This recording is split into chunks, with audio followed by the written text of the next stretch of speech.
शेखुपुरा में family festival का इनेकाद किया गया, जिसमें पंजाब की देही जिंदगी की अक्कासी की गई। पंजाबी सकाफत के रंग बिखर गए। बिलाल अहमद आजान की रिपोर्ट।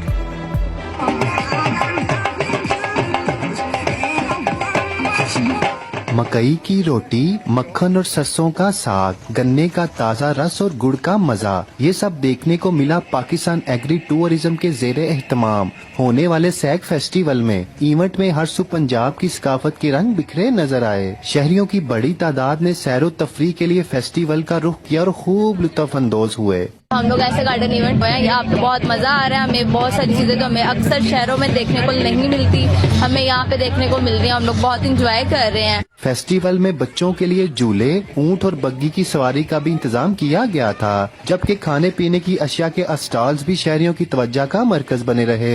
यहाँ पे हम लोग बहुत इंजॉय कर रहे हैं। यहाँ पे बच्चे बड़े सब लोग यहाँ पे मौजूद हैं और डिफरेंट चीजें यहाँ पे, डिफरेंट स्टॉल्स हैं, देसी फूड्स हैं यहाँ पे, और बच्चों के लिए झूले वगैरह लगे हुए हैं। हॉर्स राइडिंग है, कैमल राइडिंग है, और हम लोग यहाँ पे बहुत इंजॉय कर रहे हैं। 3 रोजा फैमिली फेस्टिवल में मुख्तलिफ खेलों के मुकाबले भी कराए जा रहे हैं, जिनमें बच्चे और बड़े सब ही हिस्सा ले रहे हैं। बिलाल अहमद अजान, डॉन न्यूज, शेखुपुरा। इसके साथ ही बाखबर 5 से फिल वक्त इतना ही। मजीद अपडेट्स के लिए आप विजिट कर सकते हैं हमारी वेबसाइट donnews.tv और Dawn news TV mobile app. एक ब्रेक के बाद हाजिर होंगे।